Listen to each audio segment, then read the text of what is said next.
G'day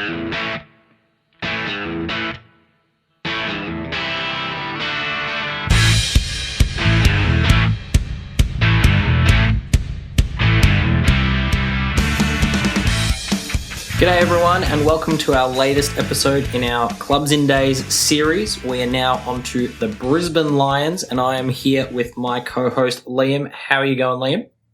I am incredible, keen as mustard to talk about another dominant AFLW fantasy side. Yes, they were indeed very, very unlucky last season not to win the premiership but remain a very strong contender. So Liam, tell us a bit about the Brisbane Lions. Well, yeah, thanks for stealing the first thing that I was going to talk about. They went 9-1 during the regular season, and then they lost in a grand final, which, just to sidetrack, they could have very nearly gone the entire season completely undefeated. They had a combined loss margin below a goal, and it took a Richmond side that truly came out of the bag out of nowhere, and I think in a very windy game as well, and then a game on a ground no one has ever played on before in a grand final where the best on ground is a key defender. It's not a normal game. So, completely dominant side. But I'm really burying the lead here, which is for a side that had been so well put together for so long, they lost a boatload in the off-season. Absolutely. Some big name outs. Big name outs, and it's generated some big name smug in some podcast hosts who potentially go for Hawthorn, Jono, because Emily Bates is gone. Batesy. And also Greta Bodey is also gone. Star midfielder, great goal kicker. That's a big loss. Those are huge, huge outs. And then to top it all off, former grand final best on ground Kate Lutkins is also out for this season because she's having a child. And that kind of leaves us in the lurch. Well, us. I'm really getting involved in Brisbane this time. Clearly leaves Brisbane in a precarious position. But they have added two former Suns who look like they could be fascinating in Jade Pregelj, key defender, and then also the oft-discussed, most frustrating player in the fantasy world, Ellie Hampson. Absolutely. And speaking of those two, we had the absolute pleasure of having a chat with both of them at the same time. This is our first ever 2v2 interview. So we're going to jump into that right now. It's Will and Liam chatting with Ellie Hampson and Jade Pregelj. G'day everybody.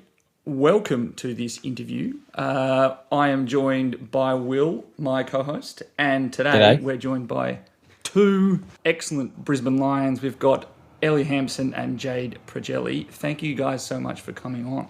Thanks so much for having us. Thank you, Liam and Will. We're very excited to be on. No, we're always excited to have players come on. Just a question to throw to you both. You've both left the Suns and joined Brisbane this year. What was this off-season like for you? Jade, off you go first. I was going to say age before beauty. The off-season for me was pretty rough, not knowing what was next on the cards for me. I definitely wanted to play footy. Like, I'd rehabbed really hard and I was ready to come back after my ACL reconstruction. And I was in a really good headspace, just ready to take whatever was presented on.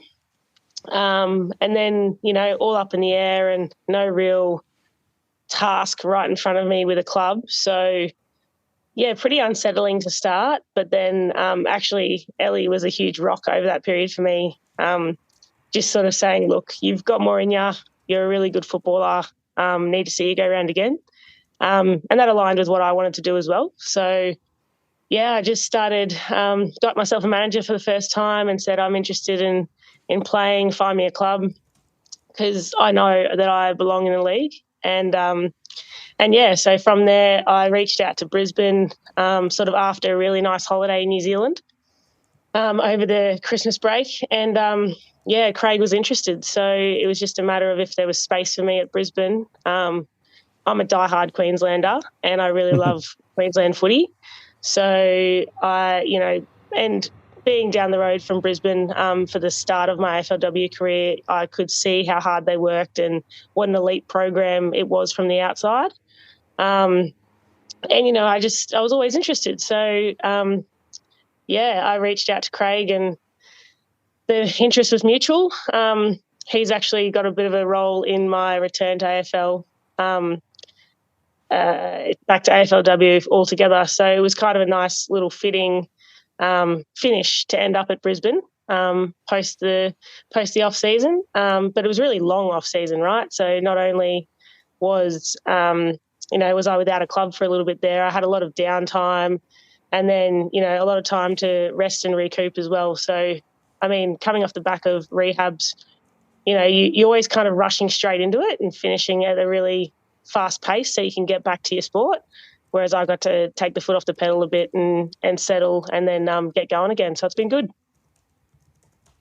Very good. And I suppose, Ellie, for you, you've come over for the Suns as well. Very different circumstances via the trade. How's it gone for you? And a question, I suppose, that can throw into what Jade was saying. Did you two have any discussions about it, or was it just pure coincidence that you've ended up there together? I would definitely be lying if we said we hadn't had a chat or two about it. Obviously, like you said, very different situations, but we just supported each other in different ways. There was never like a plan or anything like that. It was more of just like support and what was better for either of us individually, and that just ended up being the same place, which, obviously works a lot in our favour. And being as close as we are, we spent the 4 years at the Suns together, and plenty more outside of that than just footy. We then landed both in the same boat. But that was definitely not us sitting over dinner making a mastermind plan. We just, lots and lots of different conversations, and both like landed in that avenue, I guess. So it was definitely probably the hardest decision I've had to make to date, obviously, in my football career. Being, the Suns' first kind of player, I was in the leadership group. I had obviously worked extremely hard to get where I was in the club, and I had a lot of really, really good, meaningful, I guess, relationships in that club. It was just whether I seen myself continuing to grow there or not. And I think they've got their program to a really, really exciting stage, and I'd like to hope that I played a part in that, as did Jade. But whether that was going to continue to work for myself, I was excited to explore that option. So I think, like I said, it was a very, very difficult decision. Nothing would have been the wrong decision, just different outcomes, I guess. And I was really, really ready to probably step outside my comfort zone a bit. Suns was all I'd ever known. Academy through them. They were great in helping me through the early stages of my career. Lots of rehab through them. Learnt lots and lots of lessons. Coming in as a kid, leaving as more of an adult, I'd hope. A lot more mature. They had a lot of patience and time with me. But again, like I said, very, very difficult. Appreciate them for everything they did, but made this decision off the back of myself and where I probably will be challenged the most and be able to grow the most. So after obviously not only chats with Jade, a lot of time actually on my own. I spent a good 2 months really, really in my own space at the start of this year, and working closely with my manager and the club. The Suns were like in every conversation up to date. They were, there was that conversation had before I'd even had a conversation elsewhere. On that blessing towards that, I was still listed as their player. I had another year with them, so made it a bit of a different situation. But I think that was just even more learnings in that. And my manager played a huge part in that. If we're going to do this, we'll do it the right way. We'll keep respect in this industry. Word gets around, so we got to do this the right way. And again, had some really, really tough conversations. But if I wanted to make a big, tough decision, I had to put my big girl pants on and have some tough conversations. So, was definitely a time, that's for sure. A little bit of stress was had, and a lot of time to think about a lot of things. It sounds like you both had a fair bit of time to think about things and stressful decisions in very different ways. And funnily enough, Jade, you're coming off an ACL recovery where you've had a lot of time to think. And Ellie, I'm right in thinking that you've had surgery over the off-season. when you were making that decision, did you know that, surgery might be on the cards and you'd arrive at Brisbane and be part of the recovery group, or was that something that kind of came afterwards? Yeah, it was pretty much smack bang in the middle of it all. Perfect I ended up having it was it has been around for the 2 seasons that were squeezed into the year. We a bit of cortisone, trying to deal with it different ways, and then it got to a point where I was having these conversations. Higher people in the club knew, physios didn't obviously know at the Suns, and I had to also understand where my body was at. So I'm talking to them like, oh, it's still this. And they're like, I think we need to look at a surgical opinion. And I'm going, holy shit, I could be out the door in 2 weeks. And they're looking at a surgical opinion. This is a bit scary. And then obviously in those conversations, I had to be honest with Brisbane and in knowing where that was going. I was early days, but I obviously didn't know surgery was that option. And then they obviously looked into it themselves. Both clubs investigated it individually. And then when the handover happened to the Lions, and they were really on board with what they knew what they wanted to do once I got there, and they didn't care whether that had me on the pitch for the next week I was there or in 6 months when I was ready. So, and obviously I think that's in both of us. We both signed 2-year contracts, so they made that quite clear. That was a question of mine coming across. I have had a history of injuries, so I was more like us for that commitment by them as well. If I was to come across, this club has really supported me through that. Obviously, they have those same visions and goals as they want to keep that and retain that list. They obviously were on board with the rehab process, but no, it wasn't super known until probably quite late in the process. Yeah. Yeah, you were known for having just tape on like what looked like every single joint. So as unfortunate as it sounds, I'm not surprised there might have been a lingering injury. I don't think they were either. When you go too hard, Liam. Pardon? That's what happens when you go too hard. I suppose similar question for you, Jade. You obviously, as we've mentioned a few times, coming off that ACL injury. How's your fitness going shaping into this new season? And are you expecting to have an early impact, or is it more building up the fitness? How are you going this preseason? Yeah, so preseason's already kicking my ass and we're, a week and a half in. But I thrive on that. I really like working hard. And in terms of the knee, I was talking to someone the other day, and the knee's not a concern anymore for me. That's good. In my mind, I've been back for a long time. And I've got great confidence around that. And the club got me recovered. So I was, open training from the moment I arrived. There's been no restrictions or limitations on my capacity at training whatsoever. So I've gotten the full experience, the full Brisbane Lions experience, and I'm loving every minute of it. So, no concerns from that perspective. It is definitely like my story though. Like I'm one of those ACL athletes now. But yeah, do you guys have your own Facebook group or WhatsApp group? Yeah, we've actually got a pretty good team. If you were to just set up an AFLW ACL team, we'd go all right, I reckon. You've got some good players in there. I'm one of the lesser. You'd have most of the Collingwood midfield. Collingwood midfield group. Kiara Bowers as well. Kiara Bowers, yeah. See, we'd absolutely kill it. I'd start on the bench. But that sounds like a pretty good fantasy team to me, actually. Like bringing all of those ones. Maybe I need to get around this fantasy league and set up that AFLW team, because over the ACL team that'd be all right. So I wouldn't say fresh as a daisy, because it has been well over 18 months since I've done a pre-season session. So the first couple have knocked me around a bit, but it's part of the process. It's almost like a game, trying to get the right amount of work to the right amount of rest to the right amount of recovery, and then just balancing all that in between. I still work 3 days a week. This is the first time I've dropped off in workload with the Defence Force. So, it's a whole new adjustment and a whole new club, a whole new environment, different vibes. And it's really enjoyable at the moment, and just cracking in. Yeah, sounds good. And you mentioned Kate Lutkins before. Experienced key defender is now out due to pregnancy. Are you sort of expecting to slot straight into her role, I suppose, or have you been in discussions about what you think you'll be playing for the Lions? If I could be anything remotely near Kate Lutkins, I'd be pretty bloody happy.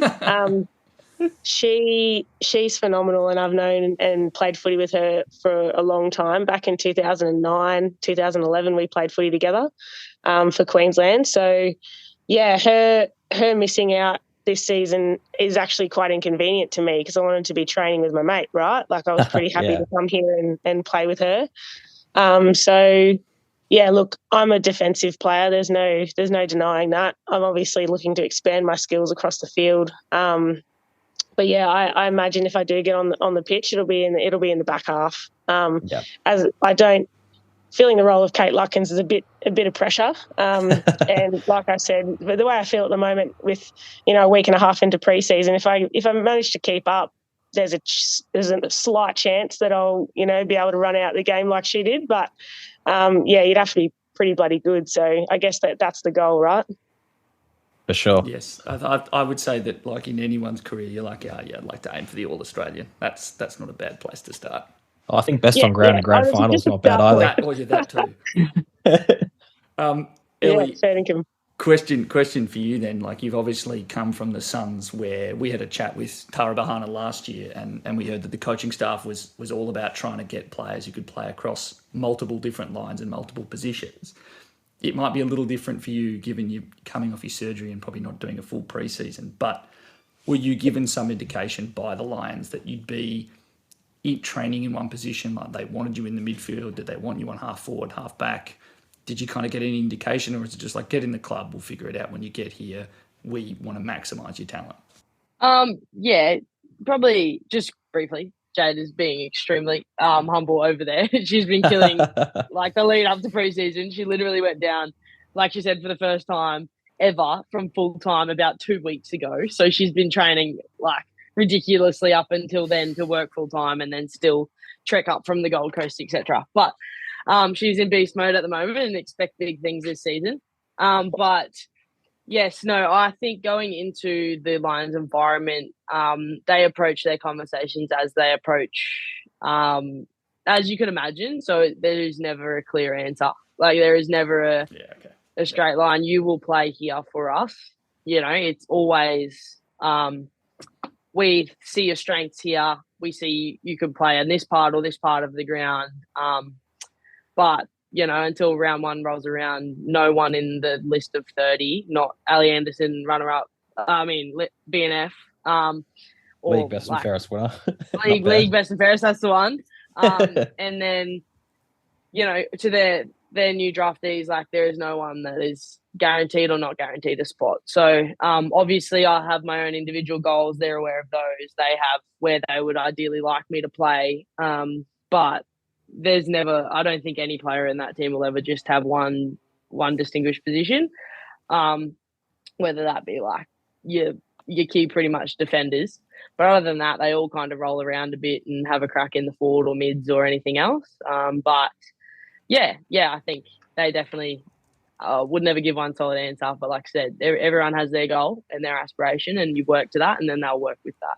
So, yeah, that sounds good. Although Liam spent a lot of preseason talking about how he was super excited for you to come in and fill Emily Bates's role, and so he's probably going to continue to be a bit frustrated that you haven't got that singular role just yet, because he spent much of last year as well going, Ellie Hampson, she's one of the best players going around, but she just doesn't have the right role for fantasy. So he's going to be hoping that you do get that midfield role. But Liam knows his stuff. He does know his stuff. Yeah. I appreciate that, and I shall be putting my best foot forward to. There is a spot, there is some opportunity in the list, and just a I'm certain player work. Left Brisbane. No big name. Yeah, no, and I've obviously would like to create my own little whatever that is there, and if that helps us win some games, and that helps us win some games, and if that's helps us win a cup, then I'll be even happier. So I definitely will be working very, very hard to try and help the list, fill those gaps. Yeah.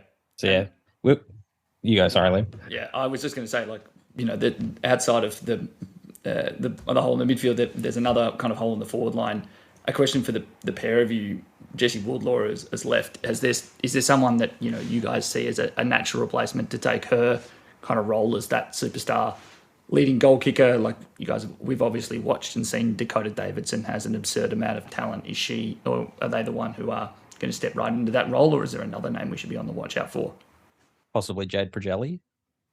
Oh yeah, target them all day long. Hey, we're doing the pump ups now, so Look, we've got to get my vertical leap isn't too shabby, but the hands need work.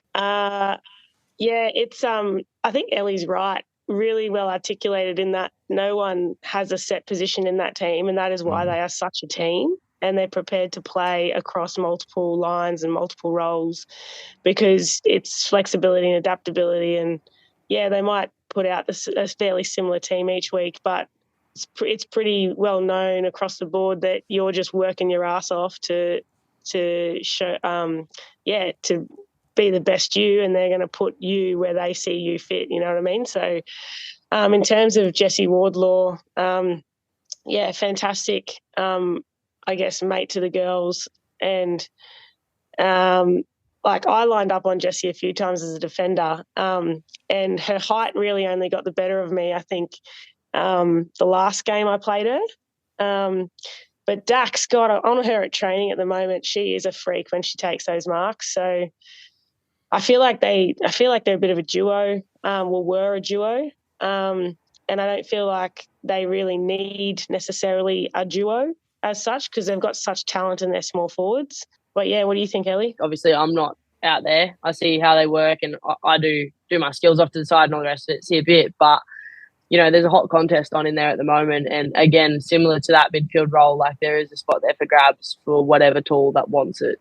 And I think, you've got your Tay Smith, your Dax, the ads of Courtney that just came back over from the States. She's got mitts, as you could imagine, being a basketball player. They've never caught a ball on their chest, so she doesn't catch anything other than out in front. So she'll be firing as well. Don't know if I missed any tall forwards there. Correct me if I have. But it's a contest, and again, Dax is a freak. Tay plays a role in the ruck, and Courtney has got so much untouched talent. So I think whether that's this year or next year, all three of them will be running a bit of a muck. But Dax is in some fine form, and she's hilarious doing it. So, excited to see how they all go this year. Sounds fantastic. So we'll bring it to a bit of a close there, but I'm going to ask you both the question that we love asking all the people that we bring on the show, which is, it's early days, but has anyone so far at the Lions caught your eye, and who do you think's primed for a big year in 2023? You're allowed to say each other if you want. No, I think I'm still so amazed by them up close. I know that sounds ridiculous, but the way Courtney Hodder moves, it's just mind blowing. Same for Belle Dawes, Nat Greta. Everyone's just working so hard. And I was at their rival club who got absolutely annihilated by them. So to be fair, I haven't watched too closely. It's not like I was celebrating their success until I was, wanted to be one of them. So it was, from my perspective, the whole team is looking pretty feisty. I'm going to say that I'm a big fan of Hodder. Nice. It's not a bad pick. Yeah, Courtney's she's made of something else. And yeah, God, I'd like, 10% of what she's got around the footy. So, how about you, Ellie? I don't know if I can give you an answer. I'll probably cop a bit of a backhand from too many players if I didn't say their name. So. It's okay. I don't know. We just won't tell them. It's fine. You're allowed to just throw it to your teammate on the call, so you can pump her up if you want. I am very excited to see Jade. Man, if I've ever seen a work ethic similar to the greats, you hear about people making a comeback or people having a fire in their belly, it's Jade P on the call. She's got something else at the moment. She always has. I've looked up to her since I was in the system, obviously. She's been someone that I've held closely to my heart, along with the likes of a lot of other older players that I've played with since year one. They've probably stuck around the longest. All those players in year one, I still keep in contact with all of them regularly. Your Hannah Dunn, Spud, Leah, Paige, Jade Oss, may have again missed some, but players like her have really shaped the player I am today, and the reason I have the work ethic I have, and the reason I look up to players like Jade. Like, they're just head down, bum up, shut your mouth, get it done. And she's been getting it done like no one else. She was getting it done for a long time there and didn't even have anyone to be doing it for. It was purely for herself because she believed that she was going to do it, and she did. And I had no doubt for a second, along with a lot of other people. So, yeah, what she's got to prove this year is going to be exciting. It's going to be very fun. And I can't wait to see her on the park. Can I get that snippet? Because I'm going to need that pre-game we'll for the next. In an email. You can just have. I need to listen. I need to, please, because if I need to listen to that every day now, because obviously I've got a fucking point to prove. Thanks, Ellie. Look, that's what makes you work hard, and yeah, far out. Too much, Ellie Hampson. But along with Jade, I could say a lot of people on that list, but I won't, because I will get backhanded by my housemate Jade Ellinger or Matt or Jax or any of them. You could just say. You could have just said, yeah. You could have started with Jade Ellinger. You could have gone. No. Hurt nobody. There you go. Yeah, Jade Oss, all of them. They're in fine form, and I'm excited to see what they do. Well, that sounds fantastic, and good luck to both of you for the season ahead. Thank you so much for coming on. Really appreciate your time. Cheers, guys. Thank you. Thank you. Thanks, both. Thank you very much. All right. Fantastic stuff there. And apologies for our first ever F-bomb on the podcast. Some really interesting takeaways there, wouldn't you agree, Liam? Yeah. Well, I would have said, even if they weren't fantasy relevant takeaways, the main one is the fact that Ellie was playing with like a bung knee and parts of the Suns didn't even know. I was I was like gobsmacked. Yeah. Truly gobsmacked. Yeah, absolutely. And real characters, those two. So it was fantastic to have them on board. So now's the part that we love to talk about. Fantasy, 1 to 5s. Who's your number one? If you've been listening to any of our season 8 content, it should come as a 0% surprise that the number one player I want to discuss is Belle Dawes. For those who haven't listened, you've missed out. For those that have, you know why. Congratulations, you're about to hear it again. You're about to hear it again. So, Belle Dawes, former first-round draft pick. She has increased her fantasy average every year that she's played. In particular, she took in season 7 an average of 50 up to 58. The reason why I'm fascinated by her is she just looks really good. Anytime she gets consistent over 60, 70% time in the midfield. She has, for the last season, she was that fourth wheel, which normally is actually a good thing. But for Brisbane, she was the fourth midfielder in there. She did sit behind, the shoulders in Svark, the superstar in Bates, and then, as it turns out, the best player in the comp, Ellie Anderson. Yeah. It was kind of hard to steal points, which meant for a lot of the time in the game, she was running off half forward. She has all of the attributes she wants. She runs hard. She tackles hard. She can get around and kick goals. I hold out hope for the fact that she will be named as a forward because she spent about, a third to close to half of the season lined up as a half forward. She's just damn good. Yeah. She is just a damn good footballer. I hope to God she is a midfielder this year, because if she is, she has all the talent in the world to be a superstar. Yeah, absolutely. And you were super strong on her preseason, and then something happened which made you incredibly frustrated, as this player always does. You're number 2, and I can see it in front of me, but it's our interviewee, Ellie Hampson. These are some therapy exhales and deep breaths, Liam. Nice and calm. So obviously you've just a rant about Belle Dawes. I have watched now Ellie Hampson intently for 2 seasons. One of them because I owned her, and then last season because I was always convinced that she had the ability to be a massive scorer because she's so good at the contest. She lays tackles, she's got an elite kick, just all of the attributes that you want, but could not nail down one role. And just when it was like, okay, kind of got to the back end of last year, and outside of an injury that we now know was pretty catastrophic, it was pretty good she managed to score what she did.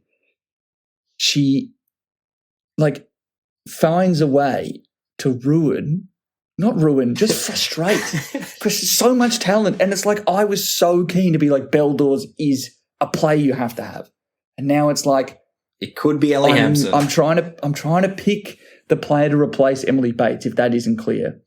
Like, if we talk about like market share of points, that's 80 points a game available and on offer to a midfielder.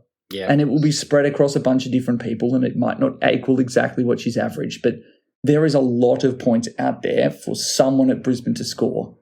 And I would have loved to have said Beldors was going to be that player, or at least she was going to, pump it up to 70, because, maybe a Spark was going to take more points, or a Conway, or a Wardlaw. I can't do that anymore, because right now I don't know who's going to replace the Bates role. And I think, and we talked with those two, and they were pretty tight-lipped about it. Yeah, They weren't really giving a lot away on who was going to play in that midfield role, and now Ellie's also coming off rehab. Yeah, I was about to say, we didn't really get a whole lot out of those two, and it makes sense. They're still pretty new at the club. Let's not be so harsh. We didn't get a lot of super fantasy, hyper niche takeaways. I mean, we didn't get a lot of it in terms of who's going to make up that midfield role, and they very astutely said that it's a team effort. People are going to roll through that, and that's what we kind of expect anyway. But we were Liam in particular was really hoping that we'd just say, Ellie, who's going to be in there? And she was going to say, I'm going to be in there, or Beldors is going to be in there. And unfortunately, we still don't know. We got nothing. we got nothing of the sort. And it was just so close. So close to what I wanted to hear. And the other thing about Ellie Hampson is there's a bit of the Chelsea Randalls about her, which is because she's been thrown around all over the place. She's listed in the midfield. Whoa, that's going to make it a hard ask to really want to pick her. But if she's listed as a forward or a defender, there's upside there. There's a lot of upside there. The problem with that is she had a 60%, 2/3 midfield role at the Suns. She was, funnily enough, also the fourth wheel. Yep. But we're talking about the two sides that had the most tightly compacted midfielders for CBA percentages. And admittedly, that didn't always translate throughout the entirety of the game. Like, you would see that a Hampson would be coming off of a half forward or a half back during the game. It just, knowing that she managed to still up her fantasy average last season whilst having a pretty horrendous knee injury, having to have off-season surgery in an off-season when she's already changing clubs, it doesn't grind my gears. I just think, the timing's off. It's and I think that the only thing that and the biggest reason why Beldors will stay one and Ellie Hampson, I don't know if we could pick her, is the fact she's going to come off a shortened preseason. Because she did quite late in the off-season have that knee surgery. Yeah, I definitely think she seems to fit into the category that's becoming more and more prominent for us, actually, which is that see how she goes across the first few rounds, and if she looks like she's going to be a premium, jump on it straight away. Yeah, but I don't know if there's enough confidence in that preseason to be sure that she'll have the role enough to say, that's an immediate points bump. So it might even be a real late season play. Actually, that could be interesting. That is actually very true. That could be, but again, it's kind of predicated on position, and I would have a stab and say that it'll be midfield. Yeah, and if it is the midfield, probably not going to be the player to move to, but going to be a great watch, the Brisbane midfield, and that rolls us nicely into number 3 and 4. So obviously we'll start at number 3. Who's number 3 for you, Liam? Number 3 is someone who I, as an Essendon supporter, watch absolutely, completely dominate the living daylight out of the Bombers and Steph Killer Wales. That is Talia Hickey. She is absurdly athletic, and I think she could be the pick for that ruck that takes it up into those primo areas. We've got 3, basically, last season. If you wanted to say that anything above a 70 in the ruck was a primo, you had Brianne Moody at 80, Gab Seymour, who's mid-70s, typically had a couple of quieter games. She was 72 last year. And then, funnily enough, it's actually Caitlin Gould, who we talked about a lot on our last episode, or a decent amount. Yeah. She plays it forward. And then it drops away pretty quickly. Talia Hickey was R5 with an average of only 61, right? But anyone that has watched her knows that she is absurdly athletic. But here's the reason. There are two reasons why I think she's upside this year. One, she's already pretty young. I think this is only her fourth season, and you can still see that she's got more room to grow and more ground to cover and more marks to take. Yep. But the other thing that I think will be really helpful for her is because of the outs at Brisbane. Oh my God, how did we talk this long about Brisbane and not talk about Jessie Wardlaw? Holy crap, we did. Okay. That's probably one of the major ones, yeah. Forgot about that one. Yeah, so, Jessie Wardlaw's not playing there anymore, and I think she might have kicked a couple of bags last year. Oh, just a few, but I mean, it's not a big deal losing the leading goal kicker of the competition. I mean, we didn't have it as a major out, so who really cares? Well, if we just pretend we said Jessie Wardlaw, we definitely know she's left, and that's that's part of my point for Hickey, right? Is she would often be splitting time with Taylor Smith as the ruck, and this was a good little tidbit that we got from Ellie and Jade, which was that Taylor Smith. It was actually, funnily enough, a point that I'd been thinking about even before the interview, and that was one good tidbit that we did get, which is Taylor Smith sounds like she'll be a forward, permanent forward. The key duo of tall forwards will be Dakota Davidson and Taylor Smith, and I think Taylor Smith is someone that at the end of this current season, having watched her at times last year in the ruck, because she was hitting a decent number of ruck contests, if any AFLW's team is short of rucks, that's a player to go for because she's also very athletically gifted. But I think the fact that even if Smith wasn't hitting a huge number of CBAs, she was hitting a decent number of ruck contests around the ground, and I think that there'll be slightly less of that as Hickey gets older and gets stronger. Yeah, she's only 22 Hickey, which is impressive. 22 years old, so there's definitely a lot of growth to happen. And I think the big thing, she's got the ceiling, right? She has that massive score in her. I should actually pull that up whilst I'm here talking about her. She had that massive score against Essendon. Admittedly, that was against a rookie who had not herself played that much, which, we won't read too much into it. But yeah, okay, I wanted to be sure here. She scored 100. Not a lot of rucks are scoring hundreds. 101 against anybody is pretty exceptional. And she also has and I think that's the other thing that I want to mention here is that it's the fact that outside of a couple of quieter games against the Suns and Melbourne, so the Melbourne game in the grand final, throw that out the window, 42, that game was weird. Lauren Pearce didn't score any points. It was crap. For fantasy, I take no takeaways from it. It was weird. And outside of a 44 against Lauren Bella, who, funnily enough, for anyone that plays or watches the men's comp, the similarities in Gold Coast rucks are actually outstanding because it's these just super physically dominant, tall players that just lumber around the ground and get all the taps. Don't take anything from that. Outside of those games, this is a consistently 50 to 60 scoring player, but has ceiling games, huge ceiling games, where she can beat down on opposition. So she dominated against GWS going up against Cambridge McCormick. She had a really good score as well against the Bombers, obviously. And then even then, she had a great game against Lauren Pearce in Melbourne in round 4. This is a player who has a ceiling. We know that she can do it, and I see some more time there for her. Beyond thinking about the strategy for rucks this year and where that value is going to sit, it will very much depend on the quality of the rookies that we get again. But if you were going to ask me who in the tier 2 and tier 3 fantasy rucks is going to become a tier 1 ruck, Talia Hickey's my pick. Yeah, and I think one of the things that I quite like about Hickey, you've talked a lot about her ceiling, but it's actually also her basement or her floor of her scoring, because take away that 44 that she scored against Gold Coast last season and that final, as you say, no scores under 50. Like, even if that average isn't pushing up quite as high as we'd hoped, you're still getting a pretty consistent player. And I think that to me says that even if the value doesn't quite get you where we hope it will, you're still going to be pretty happy with how that turns out, because there aren't going to be too many other rucks that are putting up those sorts of numbers. No, and I think that even then, there are a lot of positions, there are a lot of players in mid-price brackets who have 30 floors.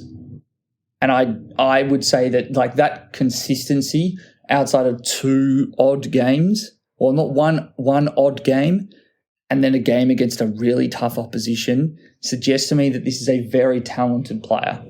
This is someone who has a lot that they're able to do, and I rate Talia Hickey massively. If you can find any cut-ups of her playing, she is like 75% leg. Just so tall, and the legs are so long. It's like I have nightmares about what she did in that game against Essendon. It was like dominating. I think she got 3 votes as well. Yeah. That was the game where I'd thought, oh, Talia Hickey looks pretty good. Like, she's pretty good football. Oh, damn, no, she's absurdly good. Well, speaking of absurdly good, we've got at number 4 a player I've got. Thank you. We, as in us and the listeners. Yes. We have interesting. You've listed someone here who had a fair old season. To put it simply, yeah, that's not big, right? I mean, she didn't do that much, right? I mean, she didn't get all Australian, so.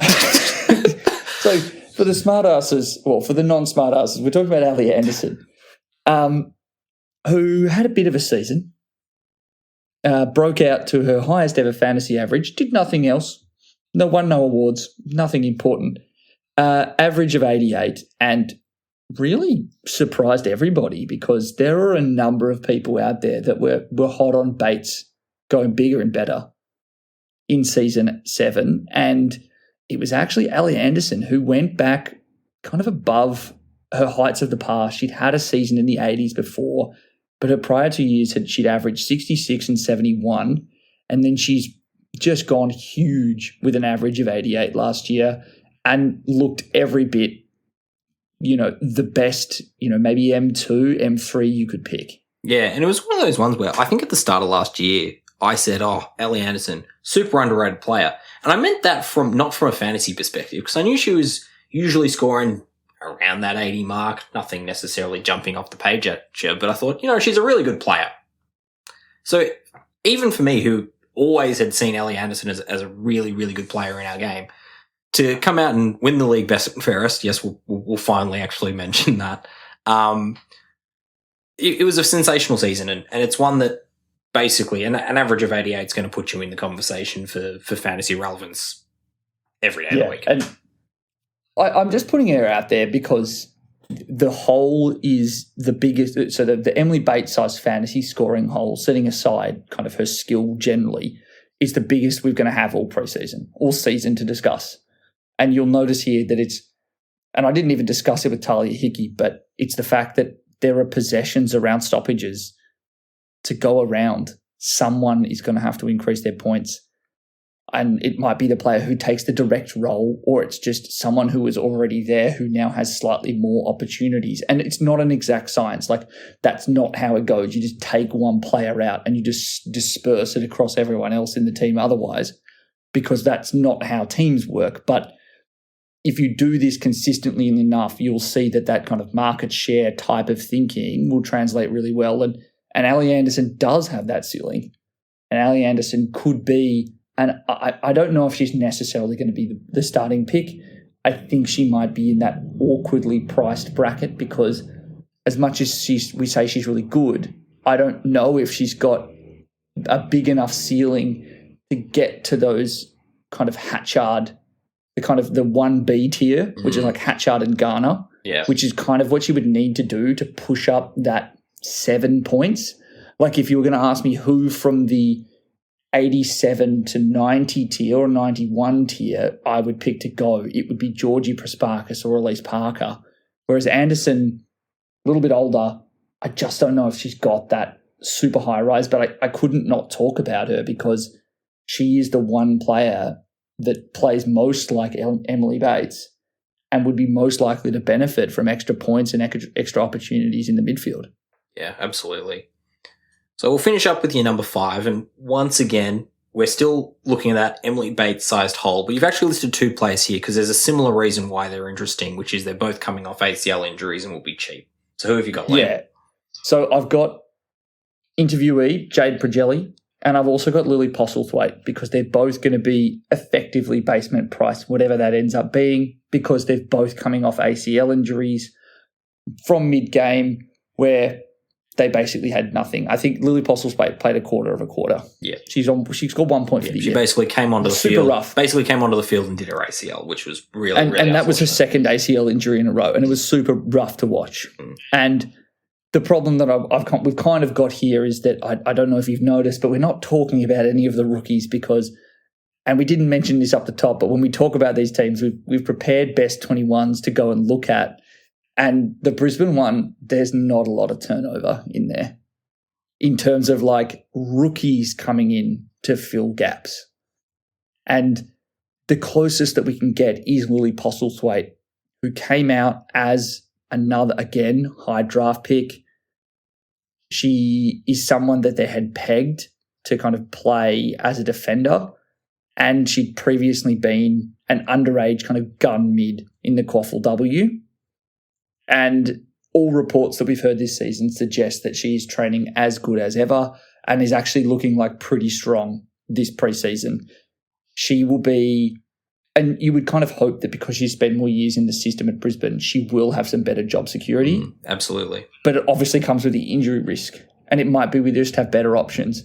And to be honest, I don't know what position she's going to get given. So it's just a name to put away in your black book. It's a fairly safe rookie pick if she plays because you know that she's been in that system.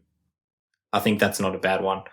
Jade Pregelj is a little bit different, still coming off the ACL, but not quite the one that we think will fill the Emily Bates-sized hole. What's the story with Jade Pregelj? Well, Jade Pregelj, key defender, not someone who's 3 years out of the draft and who has done her ACL, a few times and been super high draft pick, has come from being a very important key defender at the Gold Coast and was, very unlucky to have done that ACL injury and had started to really look like an incredibly important part of that backline. I think we would be remiss to not discuss her given she will be priced at rookie price. And if all reports from that interview and anything that we've read, because at time of recording about a week ago, there were a bunch of articles from Brisbane preseason from Gemma Bastiani. It sounds like she is someone that she's primed to just play the role that Kate Lutkins is playing. Absolutely. And I don't know if she may have the same ceiling. We know that her highest score ever is a 70. Yep. Because to peel back the curtain, we were having a discussion before our interview and we made the two interviewees guess what their highest fantasy score was. Jade's guessed hers was like in the 30s or 40s. Her highest score ever is 70. Ellie Hampson thought hers was a 90. Turns out she's not done that. Yeah. It's also still in the 70s. 73, I believe. Probably should have mentioned that when we were talking about it. Not always got the super high ceiling, but I just think it's there if she has the role. But I'm getting sidetracked. Jade Pregelj, going to be rookie priced. If she has the potential to be best 22, best 21, she has the height that they need to replace with Kate Lutkins going down. I think you have to consider her as a bench rookie defender because she'll have the job security. And there have been times in the past where if she's playing best 22, she can go on runs of scores in the 40s and 50s, which for your rookie bench cover in a season without a lot of rookie options, you've got to look there. Yeah, especially with the more experienced body there, it means that she's probably going to be able to last a bit longer and hopefully will have a bit more job security because she knows what her role is going to be. But I would also, it's a little different than at the Gold Coast Suns where there weren't many scoring options in that backline. No one in that backline at Gold Coast can score what Phoebe Monahan did last year. That was one out of the bag, I'll say that. That was one truly out of the bag, but I don't know if anyone even close to does that at the Suns. Yeah, that's true. Like, Brooke Conan can score decently enough on a day. Shannon Campbell won a bloody best on ground in a grand final. Yeah, like Brie Conan, as you said, was an All-Australian, and not scoring hundreds. So no, so I think that's the big thing. Is I don't know if it's going to be the consistent 40s she had for half a season stretch, or even just like decent enough rookie-ish scores, because it's going to be more congested. But if we are without any options, particularly if there are other players who don't have that wealth of experience, who don't have that job security, Pregelj is one to put in your black book. Very good. I'm going to let you introduce this next one. Oh, yes. Yes, okay. So now we've got the Will Special. The Will Special. And this is a player who I think was a bit of a Will Special last year as well, actually. We've got Sophie Conway. And Sophie Conway, she's in that Baldors mould, could be the beneficiary of Emily Bates's departure to see a bit more midfield. She gets listed as a forward, which she very well could. That could be very good value, especially if she does move into that midfield. Has averaged over 50 in the last 4 years, high average of nearly 60, and still only 24. So there's still a lot of development there. If she's listed as a forward and can get that midfield role or be one of those rolling through there, I think we might have a forward there that's in the frame for, maybe not an F1, but maybe an F2 or 3. Yeah. What's really interesting with Conway is her fantasy scoring over her career, so seasons 4, 5, 6, and 7, is remarkably consistent. For someone who's quite young, 59, 52, 57, 52. Yep. I would be shocked if she's not a winger, because she's such a consistently good winger. Yeah, absolutely. Like, I would say that wing pairing with both her and Orla O'Dwyer is just such a good combination, and I think they have the midfield options. I think that the recruiting of something like Hampson would suggest that that's kind of the player they're looking for. I agree. And funnily enough, in terms of super speculative players to pick from, I have nothing to base this on. Nice. That's basically everything that we talk about. So that is not true. If that was true, I would have so much more free time in my life. It would be incredible. I just can't shake the idea that Orla O'Dwyer is so good when she is around the ball. Yes. She moves at a different speed out of congestion. Now, quite often she's just sprinting up and down a wing, and in 2022 she was injured, and I don't know if she got up to those same heights. I think she had a few games at the beginning of season 6 where she looked incredible before she did a shoulder. Yeah, well, she started with 106 in round 1 in season 6, which at that stage everyone was like, "Oh, let's get on board. Let's get her all O'Dwyer." She's a winger, right? She's 100% a winger. I think that is the natural position of someone of her size and her speed. But if I was just applying there's this really interesting idea that talked about all the time with the NFL, which is you want to create your wide receivers like a basketball team. You want some smaller players. You want some medium-sized, players. You want everyone to be able to do lots of different things. That mix of skills inside the Brisbane midfield is lacking. I would say the biggest element it lacks is speed. Agree. Or you could say that it doesn't have the same kind of speed and quickness, because I think that they are slightly different things. If you wanted to talk pure speed, it's Orla O'Dwyer.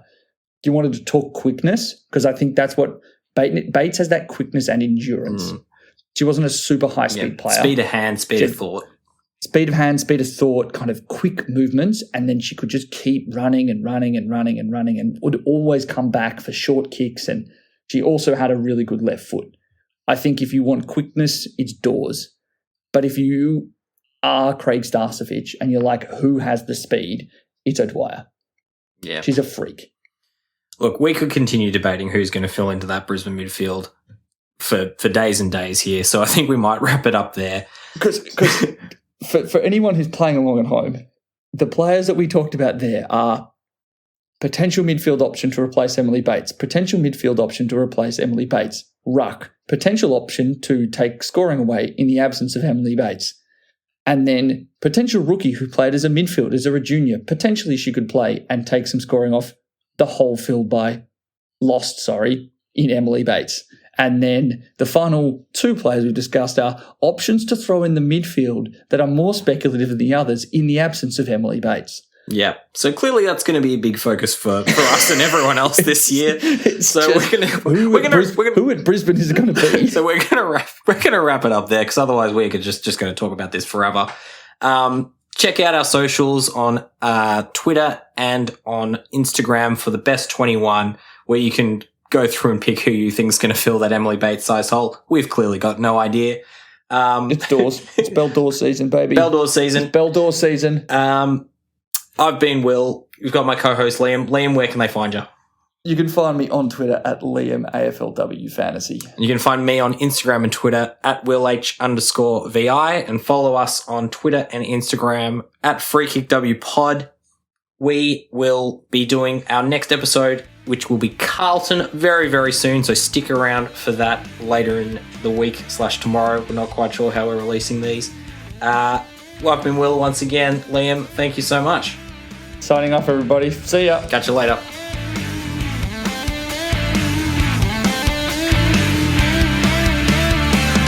And follow us on Twitter and Instagram at FreeKick. What is our Instagram show? Free Kick Fantasy Pod W, something like that. Oh, jeez. Free Kick W Pod. How did you get this far? Oh, I got so far without that up.